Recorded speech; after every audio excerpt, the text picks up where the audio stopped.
Hello, everyone, and welcome back to the 16mm Film Crew. I'm Cindy. And I'm Dale. You can watch us on YouTube. You can like and comment on our YouTube videos and subscribe to our YouTube channel. You can listen to us everywhere podcasts are found at 16mm Film Crew Podcast. And you can visit us on our website at www.16mmfilmcrew.com. Yeah. This week, we watched Maria, directed by Pablo Larraín. Famed opera singer Maria Callas retreats to Paris in the 1970s after a glamorous yet tumultuous life in the public eye. This movie stars Angelina Jolie, Pier Francesco Favino, Alba Roraca, Haluk Billinger, and Cody Smith McPhee. So, Dale, tell us your thoughts about Maria. This movie, I don't know, initially conceptually when I first heard about it and saw like the trailer for it, I was like, okay, this movie looks really beautiful. Which of course now is up for nomination for Best Cinematography. Angelina Jolie herself was nominated for Best Actress in a Motion Picture Drama at the Golden Globes. But this, I don't know, it's weird because I like Pablo's work, Pablo Loran, his work. Um, he did Jackie, did Spencer. He's kind of doing a trilogy of important women in the 20th century. But this movie, it lacked what made Jackie and Spencer enthralling in a way, and that's not a knock on Jolie herself. She did an amazing job as a performer. Um, I do think part of the issue of its engagement lies in the fact that a this woman is I guess not French, but she is Greek, but her fame is mostly known in among common American vernacular is not as known. So I initially thought she was like a fictional person until the end of the movie where you see the actual video clips. Um, and I feel like I don't know when this movie was put into production, but I do feel like um Maestro probably aided in the potential how should I describe this? It might have aided in people thinking how successful this movie would have been on the production side as far as Netflix when they saw the success of Maestro and they go, oh, we have a movie like that coming out. But what Bradley Cooper did with Maestro was like totally on a different level. And I can't put it into words, but it was so engaging the way it was compared to what this film gave me. Yeah, this was not a movie. Like I was struggling through this one. The thing is that like Pablo Larraín, his the way he makes his movies is like he takes these people who are well known, and then he's presenting you kind of their story, but in a very short period of time. So it's like Jackie is Jackie after like a couple of days after the assassination, right? Mhm. And so it's just that it's just her interview, but like what you're seeing is in the flashbacks is like little moments of her and Jack and like her afterwards, like after Jack has died, and how she's like figuring like those couple of days leading up to the funeral, and you get the full kind of experience of what that assassination would be like, or or we could imagine it was like for Jackie at that time. For Spencer is the same thing. It's Diana and the royal family during Christmas. It's one short period of time, and so he did that same thing in this movie where it's like it's 1 week that you're seeing her, Maria Callas, trying to like get back into her, trying to like figure out like if she can go back on stage or if she even wants to. And I, the issue with this movie is that I don't know who this woman is. Yeah. Like, no offense to the opera girlies in that community, like her voice sounds amazing. Like when because it wasn't just Angelina Jolie's voice, obviously, like they mixed it with Maria's Probably actual actual voice. recordings, yeah. Yeah. Um, her voice is amazing, but like I had no idea who this person was.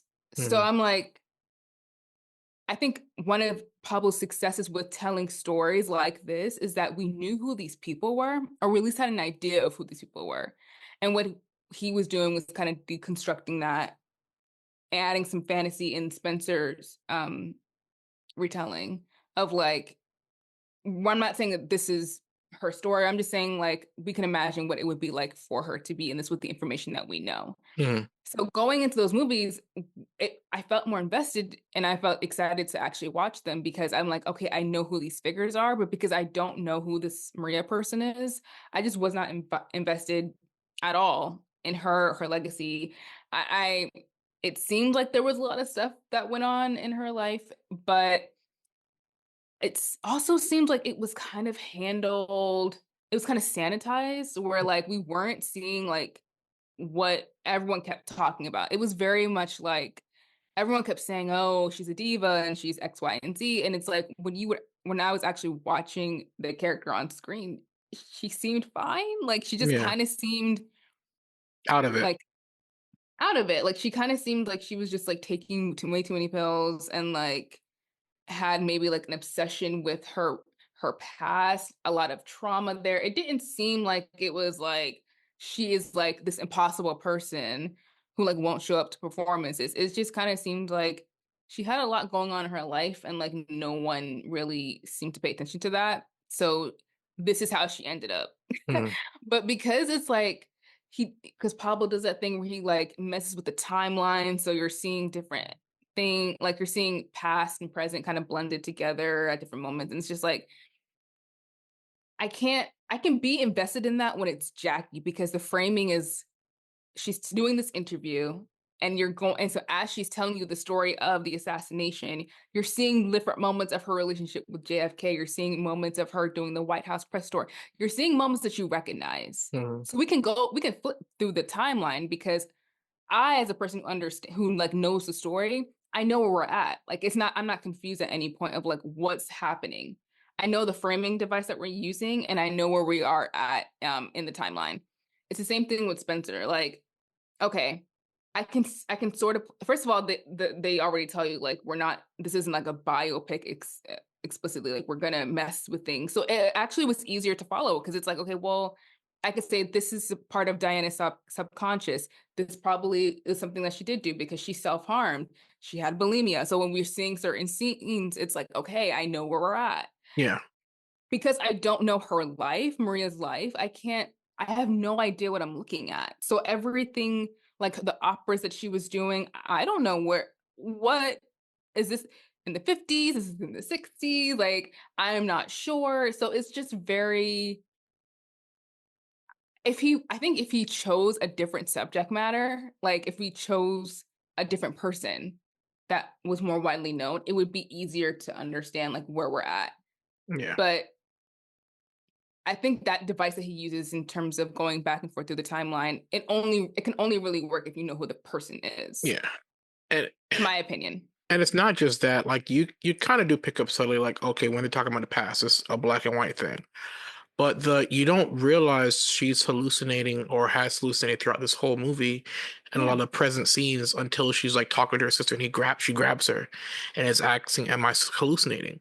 And then I realized, okay, the colors, like the vibrancy of that setting with her and her sister, I was like, okay, so other scenes where it's the same color profile, like when she's talking with the young director, it's lit the same way, but she's hallucinating. The only time I knew after I realized that, I was like, okay, she's hallucinating when she's talking to him, but then she's also hallucinating when the camera's rolling on her.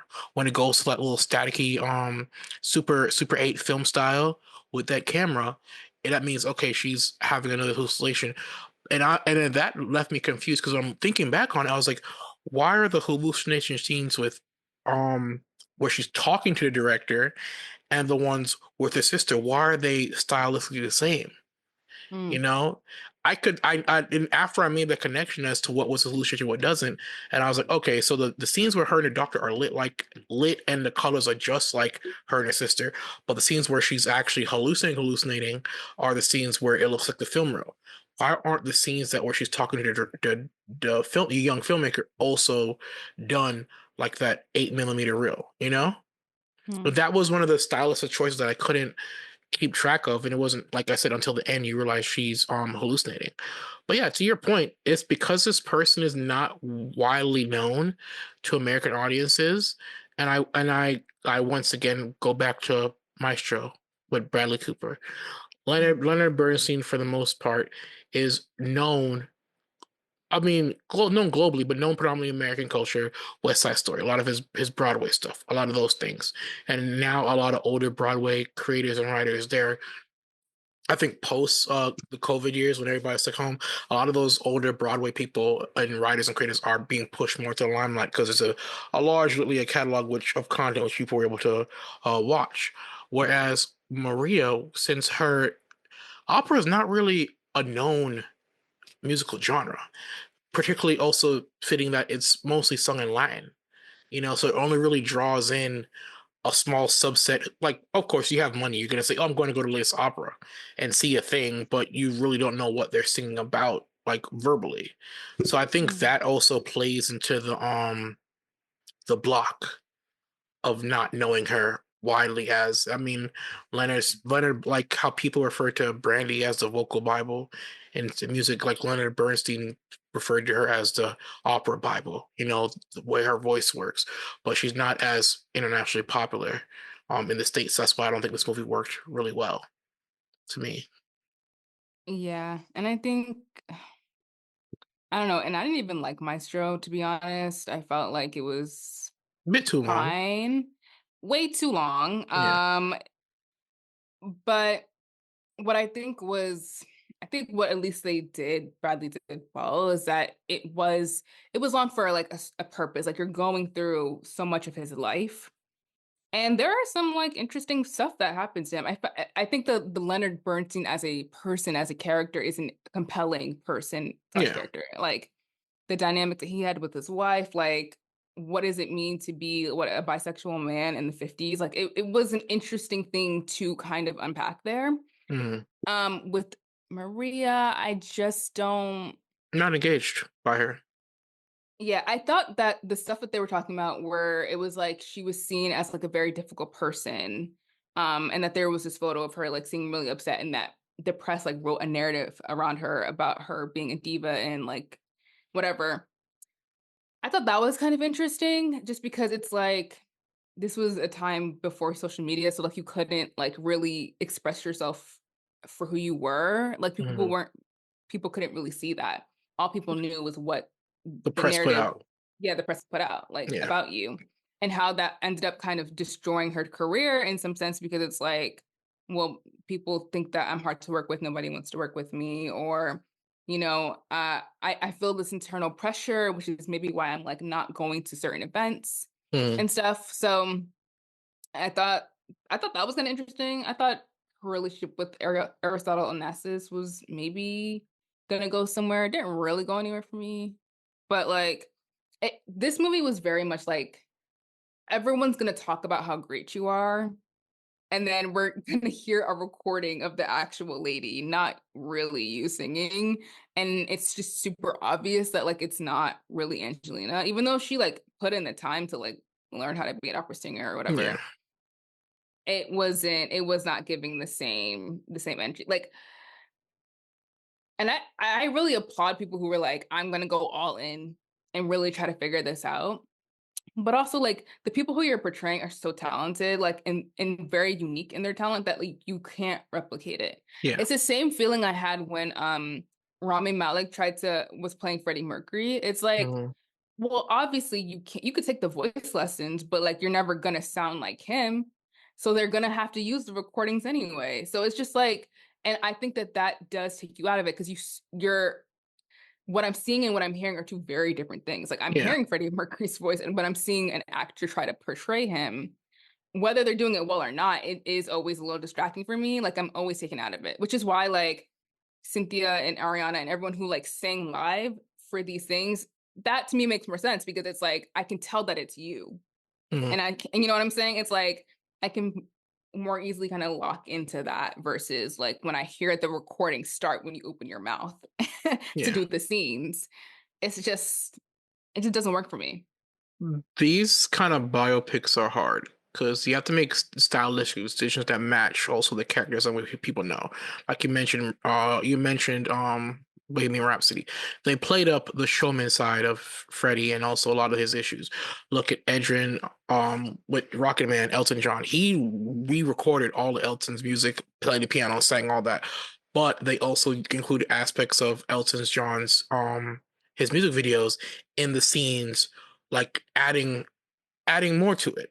And I think when you do that with these biographical films, again, with talented individuals who are known for something, it helps. And like I said, because like opera is not known, there is really little you could do with this picture. That doesn't take away from the fact it's a beautifully shot picture. Like it being up for cinematography is well deserved. Angelina Jolie performance still perfect, playing a performer who is, near the end of her career, trying to find a comeback, still wrestling with the issues of her past lovers, her parents, wondering, do I still have it in me? Like that is um a mental space I think everybody can relate to. Like having that wall that you can't seem to break down and you're trying to overcome it, no matter what age, no matter what career field you're in.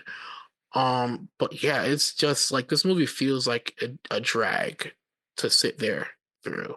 Like there are certain points in watching this movie I like. Look, I've tried to watch this movie like 3 or 4 times.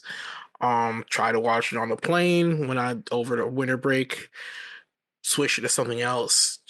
Came back, was like, all right, cool. Let me, watch it again. Couldn't make it, and even now, in watching it for this particular episode, I was like I can't do it. Like I was like I still had my eyes watching it, had my subtitles reading it, but then I was also like working on something else in the background. Like this movie, like I could not assert my full attention to, you know. Yeah. I I don't know. This was not a movie that I enjoyed at all. Yeah. And I get, and it does look beautiful, like great. Looks great. Angelina Jolie is gorgeous as always, but like even in her performance, I just didn't feel anything. Like I Yeah. felt nothing. And I'm like, what's happening right now?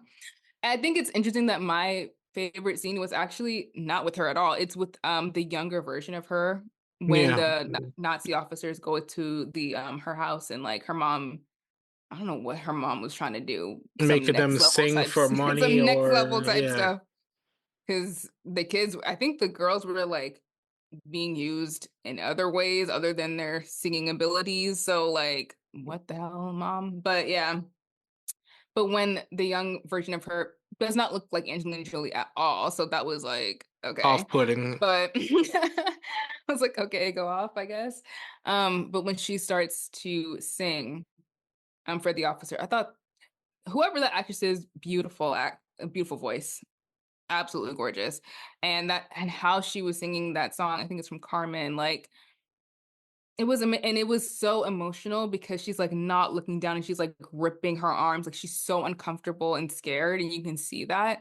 Um, but the voice, like the talent, is undeniable. And I just thought that that was such a good scene. I felt like I don't know, maybe if this movie, like if he didn't use the plot device of like confining it within a week Hmm. and we got to actually see more of her life, maybe it would have felt better. I don't know. I don't know the solution to this necessarily, but like maybe if we saw her from at that age and how she started kind of rising through the ranks in the opera scene and like becoming this like worldwide phenomenon, and then you can see her decline and then maybe end the movie, I don't know, or at where she's at now, where she's like, I don't know, on death's door. She seemed like she had like a lot of health issues going on, so I don't know, but I'm not Yeah. I can't fix this one, but like I just think that there could have been an interesting story in here about a woman who was labeled a certain way, about a woman aging in Hollywood or in, the public eye at a time where like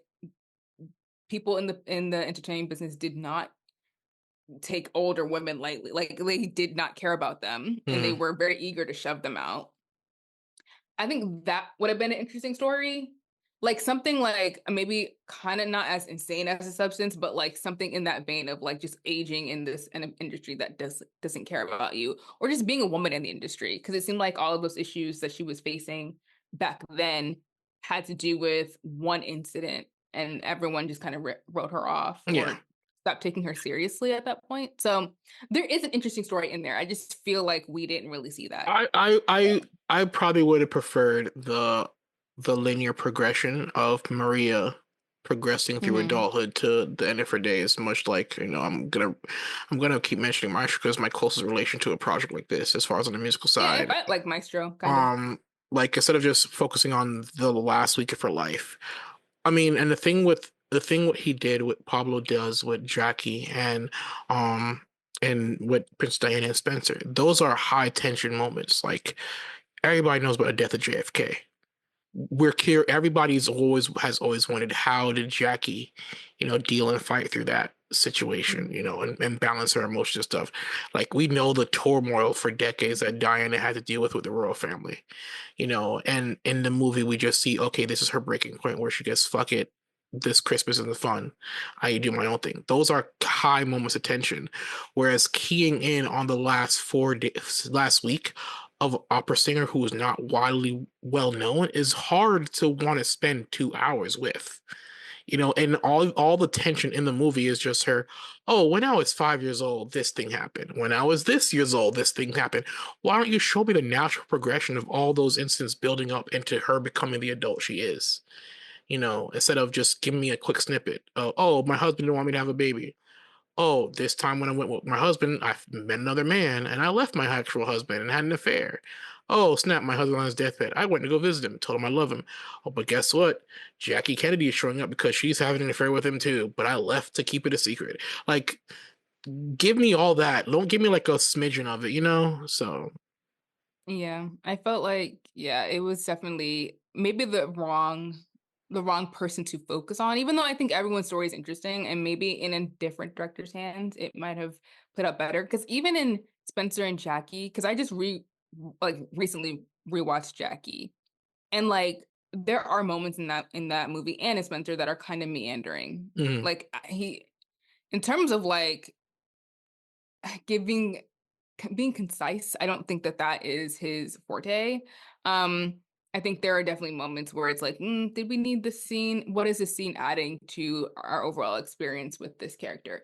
But at least in those movies, like you said, it's like you kind of know these people, not fully, but like you kind of know this the story, you kind of know the events. And I think there it's like a very poignant like focus point mhm, that you get to focus in on. Like, so for Jackie, that's a story about grief. Like you to me, that's what the story is. It's like it's a yeah, story about someone who is grieving. And in Spencer, it's a story about someone who is like sinking in a system that they feel like they cannot get out of. yeah. So being trapped, anxiety, all of those things. That's what I'm getting from that story. From Maria, I'm getting, I don't know, honestly, I was like, I literally wish that I was in Paris with like a fabulous wardrobe and like a Yeah. butler and a maid to like help me live my life. That would be amazing. I would be And so grateful if that was my life. and honestly, I didn't even know this movie she was about to die at the end.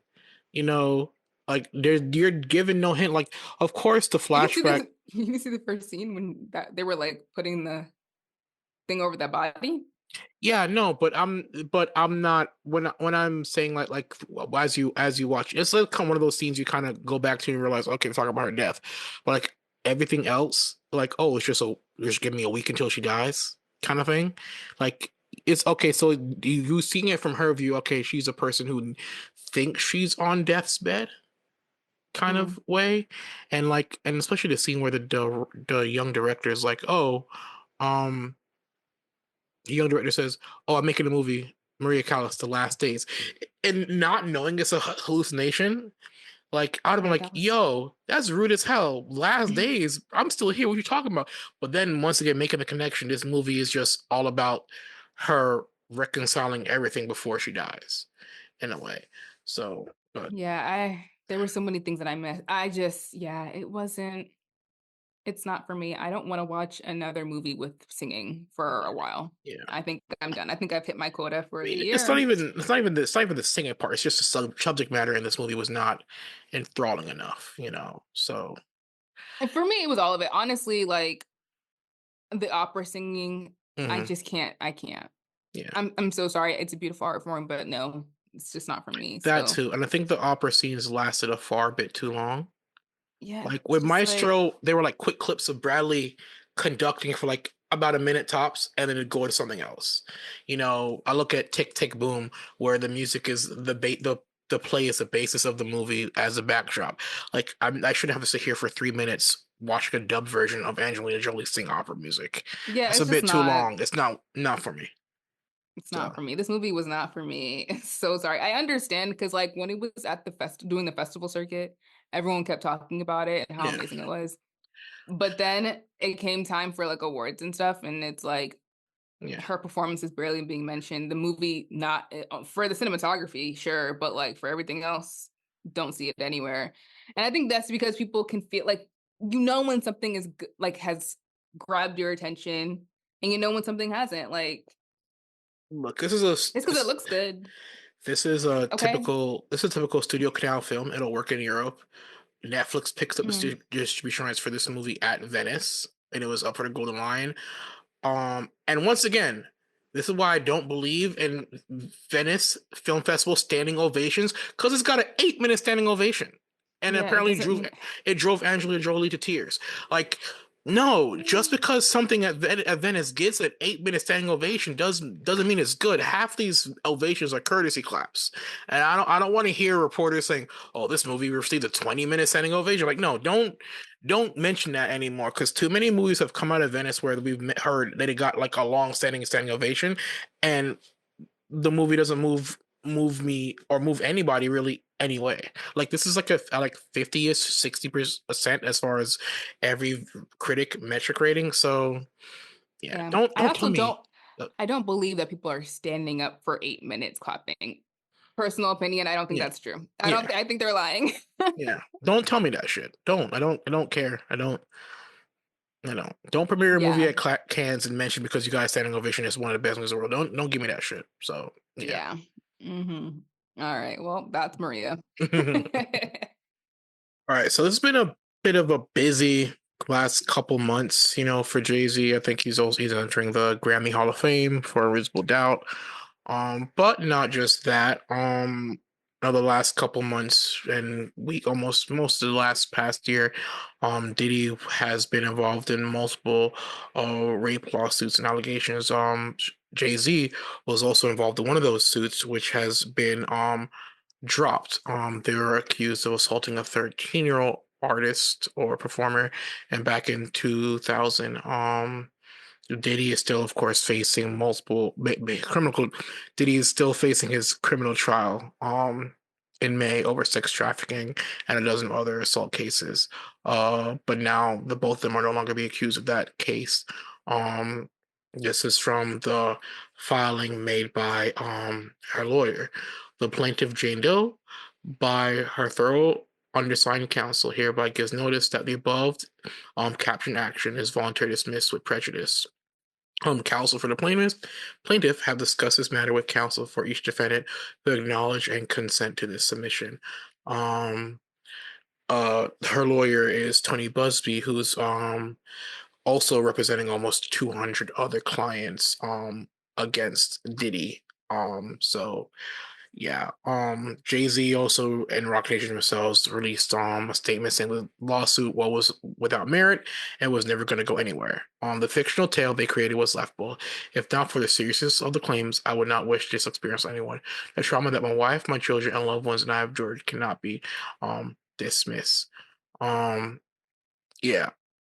It's I don't know, this is I guess I don't know how to describe it as a win or as a victory for Jay Z or Diddy. Well, Diddy has a bunch of other cases. I guess this is kind of considered vindication for uh Jay Z himself. I know over the last couple of appearances Beyonce has done, and a lot of the print material didn't list her as Carter Knowles. It just said either Carter or Beyonce. So it's clear that this situation was creating a point of contention after they had just reached an impasse with his infidelity issues in their marriage from before. So I guess this is a good outcome for him. So Yeah, this is interesting. Um, I don't know. Yeah, I feel like I'm not really sure of like the situation of like the reasons why this case was dismissed. I'm not really Hmm. sure. Maybe they didn't have enough evidence, or maybe the story wasn't as consistent, so they couldn't like, reliably like call the Jane Doe as a witness or something of that sort. But Hmm. cases get dismissed for all sorts of reasons. I don't know Hmm. if it's like a full admission of like this person did nothing wrong. Hmm. Maybe the case just didn't come together the way it was Yeah. supposed to. Um, but that being said, like everyone's innocent until proven guilty, supposedly. So fine. Hmm. I think that there are a lot of people who are connected with P. Diddy who you know, this is not their association with them is going to have consequences Yeah. in this case. Like, I mean, Jay-Z did have to hire lawyers and his people had to battle and stuff like that for a while before this case was ultimately dismissed. Hmm. That's still money, that's still reputation, that's still like that still had consequences whether or not it went to trial. It still created an effect on his Hmm. career and on his personhood. But I think everyone who was connected with Diddy is gonna have to have their moment Yeah. because at the end of the day, like none of us really know like what was going on Yeah. during the. I mean, a lot of the stuff is just like rumor and speculation. Like we don't have the facts of like who was there and what was going on and what was happening. I guess we won't figure that part out until he does go to trial. Hmm. But I don't know. Everyone was kind of shady. Like it just kind of feels like everyone associated with Diddy was just pretty shady, or at least knew Hmm. something. Something. Yeah. Yeah. I mean, and to me, this case, I don't know. I view it differently because in a lot of these issues and cases where stuff does not go to trial, you always hear the case has been settled. That Mm, means rather than face the public scrutiny of everybody getting the court proceedings, these people have decided to pay out of pocket. So that gives me that this case was probably not 100% above board, given the fact that that wasn't even a idea in this case. Oh, we have all this information, and neither Jay-Z or even Diddy, with all his cases going on, decided, oh, we're not going to settle this. This is completely frivolous. I'm not at all, and the person dismissed it. The only mark I do have on this partly is the fact that both of them and both their lawyers and well, both Diddy's lawyer and Jay-Z themselves both refer to this lawyer as a 1-800 lawyer hmm who's trying to file suits. Um, in the defense of Jay-Z, I was like, dude, you got your victory. Don't like it seems like calling him a 100 lawyer puts you on the side of Diddy with all these cases because he used Yeah. that same verbiage and description. You've already, this case has been dismissed. You wasn't settled out of court. Nothing came out of pocket. Take that and move on. Like he even says, yeah, the court must protect victims in this. But the fact that in the middle paragraph he referred to him as a 100 lawyer, that goes into public merit of, oh, Jay-Z doesn't think this case is serious, and Diddy also does the case is serious, and it's the same lawyer in all the Diddy's cases, or all these victims also lying as well.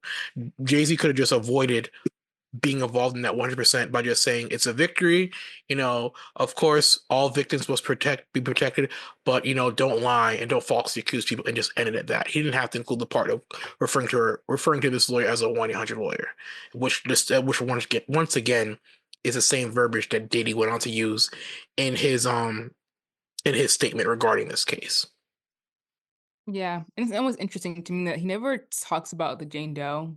Hmm. He's always talking about the lawyer, Yeah, which makes me yeah, curious. yeah, But also it's just very like classist, like, yeah, oh, you hired this cheap lawyer and look what happened. It's like it's gross. Like, I don't know, that group of men I just cannot rock with. Like, I'm yeah. just not on board with them at all. We already got Kanye going crazy. Can't use Oh, the we can't haven't even talked about that. can't we can't use the he made graduation excuse anymore. He's past the point. Now we with Jay-Z with kind of that kind of statement, kind of like, dog, can I still rock with your music still?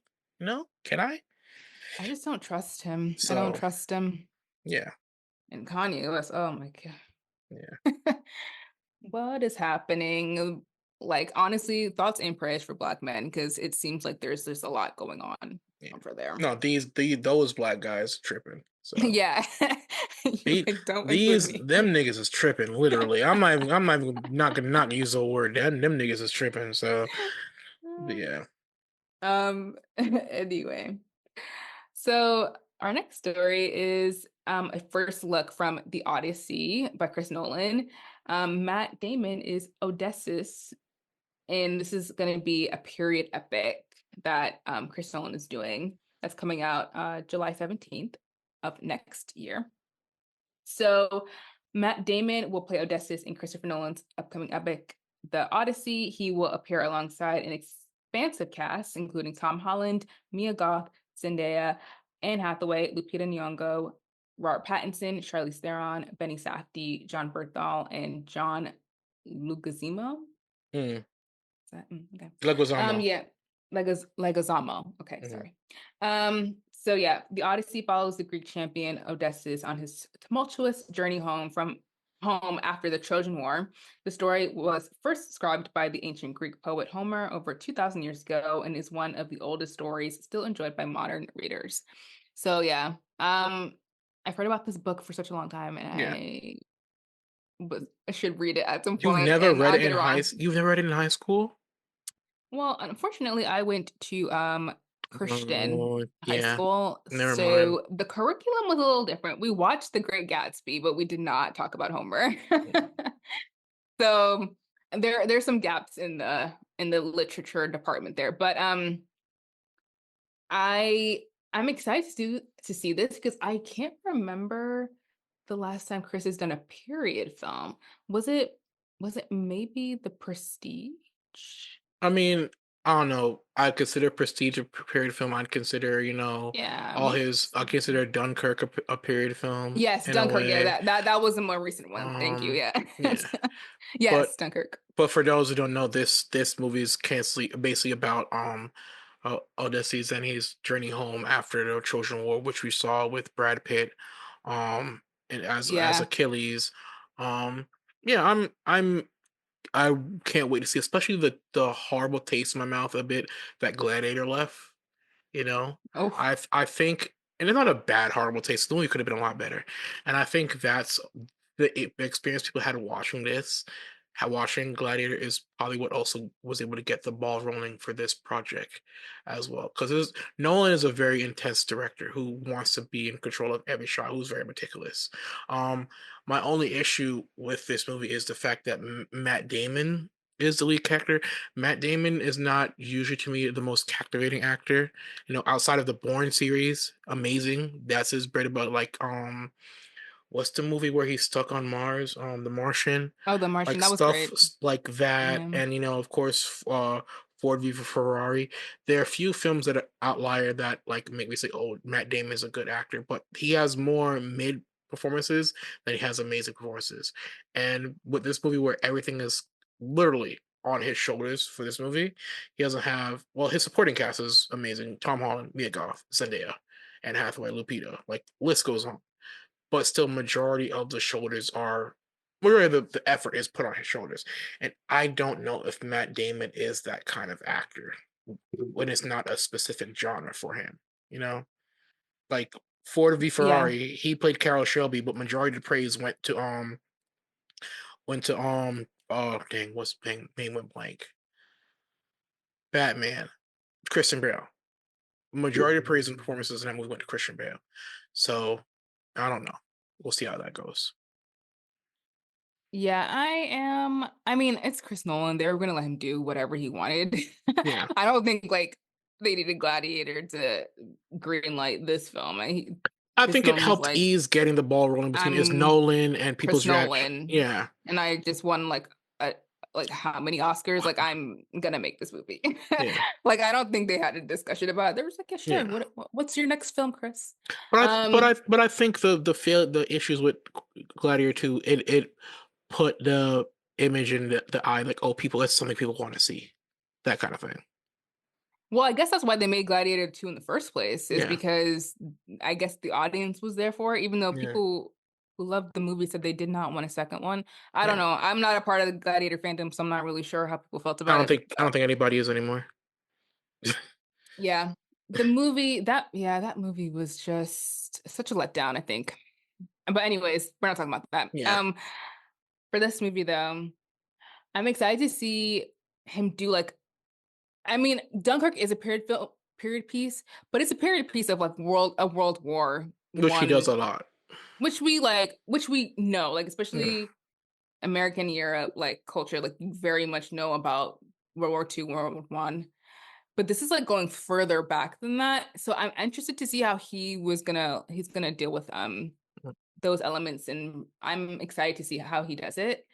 For Matt Damon specifically, did not think that he would be the main character of this movie.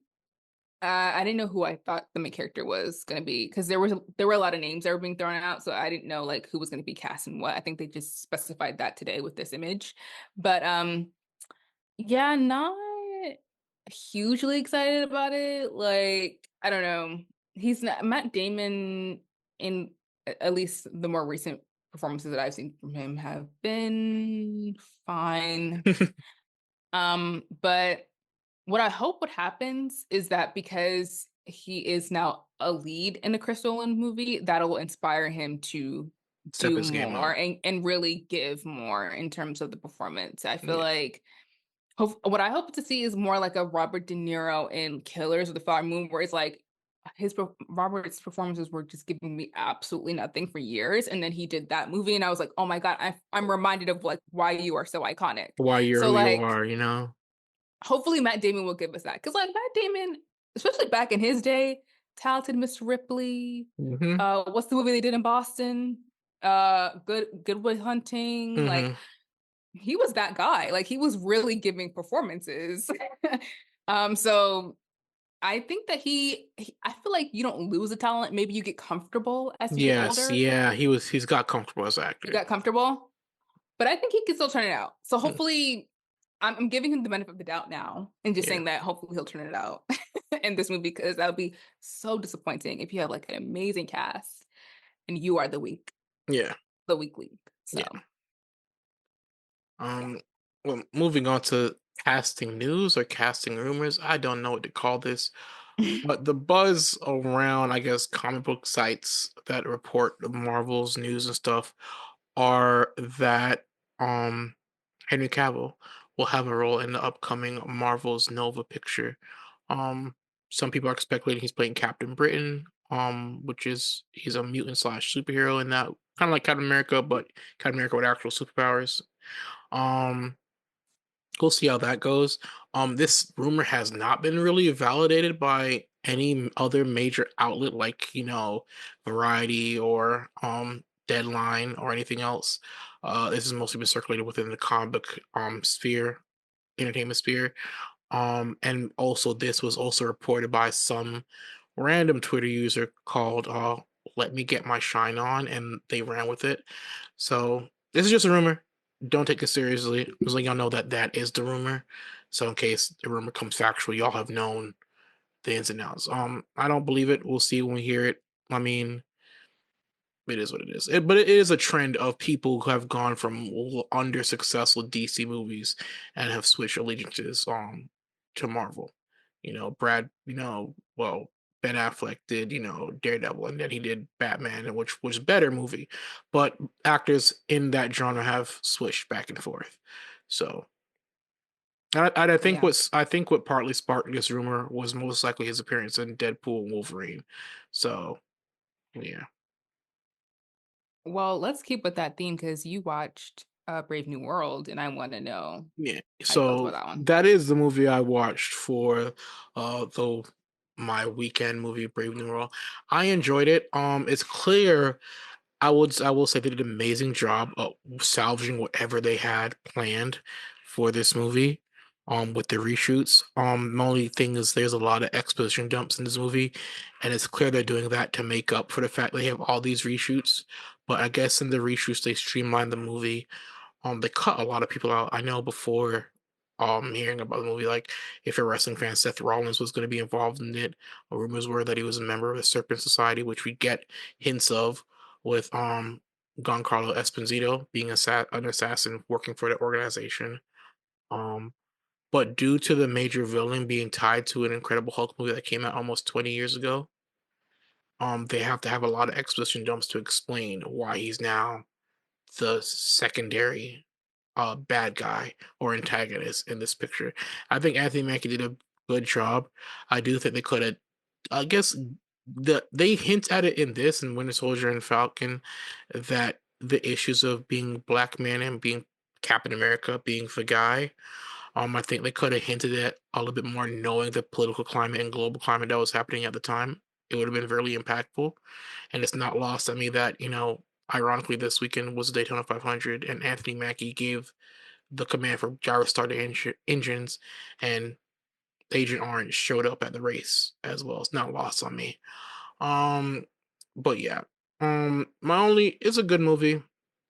The only thing I found really obvious, you could tell that the final act between him and Harrison Ford as the Red Hulk was a reshoot because of course it's CGI, but the lighting and compositing on Anthony Mackie and the strawberry blossom fields, whatever, was really jarring. Like you could tell, okay, this is really green screen. Like there are movies you could tell where the green screen's done well. Like, okay, I can't tell, but this you could tell this was rushed. This is a reshoot rush job. Um, but all in all, good movie. I know the numbers are comparable to like the last couple openings that made about 100 million opening weekend. That's about the same that Ant-Man, not Ant-Man 2. That's about the same Ant-Man and the Wasp Quantumania made. Still a better movie. And this movie also hits right in the ballpark of what the other three Captain America movies hit. Like the first two opening weekend made like 60 billion, the other one made 100 billion. 100 billion. That's First Avenger, Winter Soldier. The biggest one was, of course, Civil War, because that was the big slash Avengers movie. But it still did good. I mean, some people assume this movie would have went totally woke, you know. But yeah, still a good movie. I'd say everybody should give it a chance and watch it. I still, and for some of the issues I had with it having too many exposition dumps, I still think it was probably still one of the better Phase Four-ish movies that they had. It's clear that Kevin Feige is like, yeah, we fucked up with these movies. We need to get everything in order and sort it out. So yeah. Okay, so did it set up what's the next one? Is it Thunderbolts? Well, Like it does. was It it does and was it doesn't. in It does and okay. doesn't, because the issue I have with this movie is it randomly says like when Bucky shows up, he looks like what he's gonna look in Thunderbolts. His hair is long. He looks kind of disheveled. Like, okay, Bucky's here. That means the scene Bucky shows up is tangential to the scene in Thunderbolts. No, it's not. Bucky comes in, he talks to Sam, leaves. Another person came in, goes, "Oh, you're speaking to future U.S. Senator James Buchanan," and I'm like, "What the hell?" So in Thunderbolts, he's going to be running for Senate, and he's doing like you know, Mhm. and so yeah, that's one of the issues. It's clear that there was a bunch of reshoots going on while most likely Thunderbolts was also being shot as well, and they put him there, and they tried to hand wave it like, oh, he's a future senator running for Senate, which Thunderbolts also shows him in a Senate chamber, probably going over a hearing, but things like that, I would have just preferred not to include Bucky. Um, Although they do make hints of the the next Avengers movie, because they mention they want to reform the Avengers, and Sam also extends an invite to um Falcon at near the end of this movie, to join the Avengers. So yeah, it's in a way sets up for um Doomsday or whatever doing, and they also still once again mention the multiverse and other worlds coming. So, but yeah, Okay. yeah. Okay. It they it's clear by the stuff they mentioned with the multiverse, they wanted to try and fit into multi-world verse, but it's clear that they're like, oh, we fucked up and have done too many things um in the past, and we need to make a streamlined movie. My only issue with this phase of projects is we saw all the characters grow together. And this series, we've only seen you get a movie, you get a movie, you get a movie. We don't see that that growth, the individual growth. Everybody's story is self-contained, which I'm not a fan of. So Mm. Yeah, I can't can't remake that magic. yeah. Um, yeah, so what did I watch? I watched the SNL 50-year anniversary special. They did it on a Sunday night instead of a Saturday night. And yeah, I was really enjoying watching like Peacock had a bunch of different documentaries about like the history of SNL and stuff, which I've enjoyed. So I was like, yeah, I'll watch some of these clips and some of them it was I think it's that feeling that I had or that you had when like you watched Avengers Endgame or something, like when Hmm. everyone got brought back together, or like the way I felt in like the beginning of season 8 of Game of Thrones when like everyone was just like coming back together. It was like nice to see people who you haven't seen on that stage or who I grew up watching on SNL back on that stage. Um was it funny? Some of it was, some of it wasn't. Um Again, it's like trying to recapture that magic of like when a certain cast was on and like all of the great ideas and the original like skits and characters that they brought on and how that magic has definitely been lost. Like it's not lost on me watching some of those skits, just being like, yeah, we're not in a good zone right now for us now. But it was really fun to see everyone there. That was nice. And yeah, it was kind of funny. Little Wayne was there for some reason. I don't know why he was there, but Mm. he showed up. But yeah, it was good. Yeah, I don't know. I feel like I don't know if the writers who are writing on there currently were writing the sketches for this special. It Because to me it would feel kind of better if like the original like writing staff for some of these moments were like writing it. Mm. But like also the cameos were really fun. Like Meryl Streep was there and Pedro Pascal was there and like a lot of fun people like showed up. Jenna Ortega, Io, and Debris. All my girls were there, so I was like, that's great. Ryan Reynolds and Blake Lively showed up. That was insane because it was like, why are you guys here? Yeah. Especially more awkward because Scarlett Johansson and Ryan Reynolds used to be married, but like Scarlett Johansson is married to Colin Jost, who's the head writer for SNL right now, and so like she's like a part of the production. So it was just so funny because it was like it really was giving like, what are you guys doing here? Like that was the most random thing ever. But other than that though, it was a fun little moment. Got some laughs, reminisced about old days. It was nice. Yeah, I mean, I think SNL needed that shot in the boost because the last couple years SNL's kind of been really hit or miss for the most part. Yeah, So and more miss than hit. more Yeah. missing it as well. So So yeah. hopefully it works out. I mean, this is probably renew interest. I mean, last time SNL got a bump was when Eddie Murphy showed up on the show. Mm, Yeah, so yeah. It was nice seeing Eddie there. Like it was good. It was fun. It was just like I think that they need I don't know what it is, but I think once they shifted like totally to more political stuff mhm. and things that were like quote unquote topical, it kind of just went downhill because it wasn't like fun. Yeah. Like the sketches like that, I don't know, certain people were putting on were just fun. Like they were just entertaining stuff. And Mhm. I feel like once it got too serious, it just kind of And that's the thing. Like SNL was always like whatever news happened over the weekend, they would put as their sketch. But the climate it was given was just like too much politics. Bring back the funny, and they refused. Like no, and that was something every major platform was doing. Like they were indulging in Trump shenanigans at a time because yeah. everybody wanted to watch, and they consequences be damned. I guess so. So yeah, that was that. That was that.